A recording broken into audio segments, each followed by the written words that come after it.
I'm no Robert Stack, I'm Ken Reid, but this is Hockey Card History Unsolved Mysteries Edition. For 45 years, no one knew who was on this Brian Maxwell hockey card until the mystery was solved in the summer of 2020.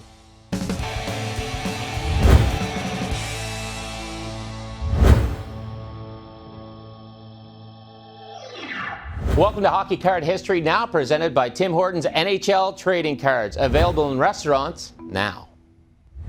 Now, this story is true hockey card history, but for me, it was a hockey card mystery that all started up in around 2012. That's when I called Brian Maxwell. I wanted to talk to Brian about this card for my book, Hockey Card Stories. I wanted to talk about the awful airbrush job. When I got a hold of Brian, he revealed it wasn't me on the card. That's not me. So I asked Brian, who is it? He didn't know. For years, price guides and hockey card connoisseurs thought it was Brad Maxwell on the card. Not the case. Wrote the book, put it out there. Who is this? Nobody knew. Fast forward to the summer of 2020. I got an Instagram account. Threw the card out there. Who is on this hockey card? It's an unsolved mystery. Former WHA and NHL players chimed in. They thought they knew who it was. Ron Plum, a lot of people said. I contacted Ron Plum, who used to play in the WHA. It was not Ron Plum. Now, to make things a little more confusing, Brian Maxwell's card is airbrushed because he was traded from the Cleveland Crusaders to the Cincinnati Stingers. So who was on this card? How could we find out? I contacted the Hockey Hall of Fame. Craig Campbell was a huge help. He contacted a former Cleveland Crusaders photographer. That photographer went through his old files and voila, this picture popped up. Under it was the name Mike Bartley. Turns out this is Mike Bartley on this Brian Maxwell hockey card. Mike Bartley used to play for the Sarnia Legionnaires, was a big-time scorer at Bowling Green University, had a brief pro career, and once upon a time was at a Cleveland Crusaders training camp where his pick was snapped. And for 45 years, Mike Bartley had no idea he had his very own hockey card until his 70th birthday. Mike, you're the man on this old hockey card. I love this story. This is a 4+ decade old piece of cardboard. And give me the story because you found out about this card on your 70th birthday. Can you take me back to your 70th birthday last summer? Well, I was sitting at the kitchen table at our home in near Moortown, and Matt came out with a picture of this particular card. And he asked me, he said, is that you? I said, it looks a little bit like me. Can't be me. And as it turned out, it was. After the identification of the scar, it became a done deal. So it was fun. So we've talked before, and I love it. You said the scar on your eyebrow gave it away, but you weren't used to seeing a lot of pictures of yourself with no facial hair around this time. Can you tell us why?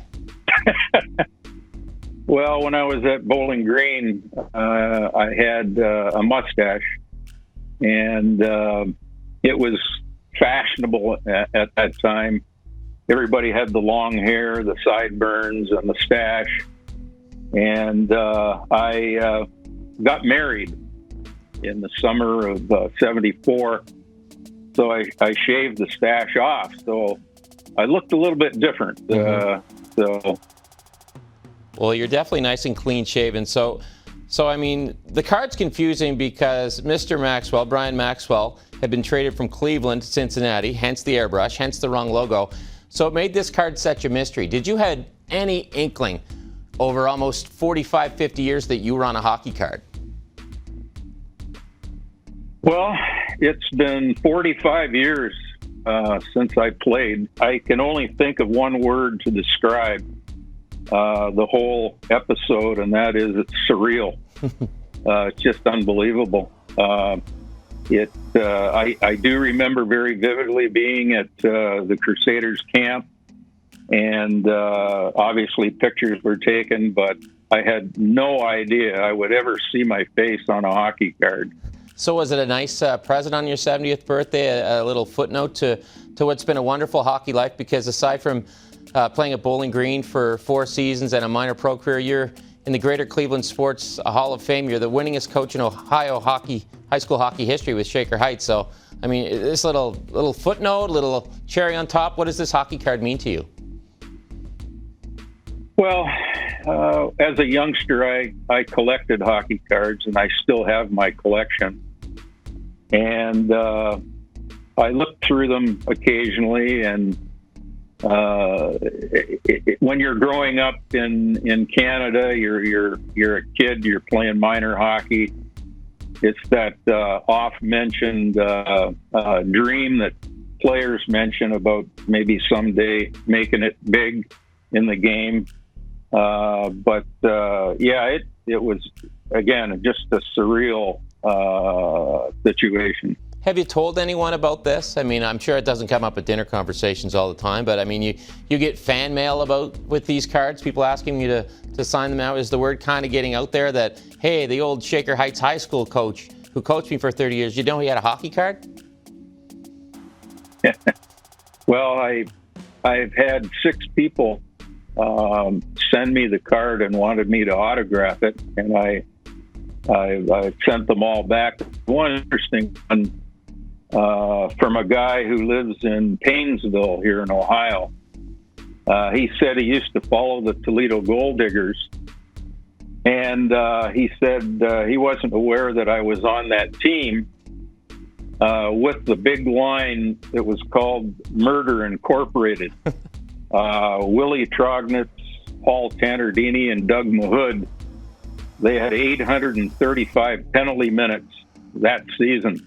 Wow. 74-75. Wow. But he followed me at BG and also in Toledo. 222 points in Bowling Green, if I'm not mistaken. Then you're on to the North American League with the Maine Nordiques. And for those people who don't know, the North American League, that's where the Johnstown Jets played, which of course was the inspiration from Slapshot. When you look at those cards, do any memories of your time in the North American League come to mind that would maybe be considered illegal now on ice activities? I mean, that was a wild league, wasn't it? Yes, it was wild, to say the least. I remember playing a game in Johnstown, and Jeff, Jack, and Steve Carlson were in the lineup. And boy, when those guys hit the ice, you could hear them breathing. I mean, I went in the corner one game and had one of them on my tail, and I heard them coming. But they were some wild guys on the ice. Yeah. They like to play it rough and tough. Yeah, those Carlsons, the real life Hanson brothers, they could skate too. Final one for you, Mike. What are you going to tell people about this, that you have a hockey card? What are you going to say to people when maybe they're going through your house and this card's sitting on a shelf? What's your lasting impression of this card? Well, I think it says a lot just about my experience growing up with the game, and I've had the good fortune of playing in a top-notch minor system in Sarnia, playing college hockey and a little bit of pro hockey. It spans a long portion of my life, and so I guess it's just in summation, it's I think just a good way of looking back on my life in hockey. Yeah, I love it, Mike. It is hockey card history, and make sure you keep it in mint condition, okay, buddy? I will do that. Just to bring this little hockey card mystery, this hockey card history tale full circle, this is the real Brian Maxwell. He had 3 O-Pee-Chee cards back in the day, and this is the only one that he ever appeared on, his 82-83. If you're wondering, his card from 78-79 was also an error card. It had a picture of Brad Maxwell instead of Brian. Get it? Got it? Good. Thanks for watching this edition of Hockey Card History presented by Tim Hortons NHL Trading Cards. Be sure to watch more episodes right here and subscribe to our channel so you don't miss any new episodes. I'm going to open this pack. Come on. Ready to Crosby. McDavid. Ooh, Canvas Leon Draisaitl. And the always reliable Drew Doughty. See you next time.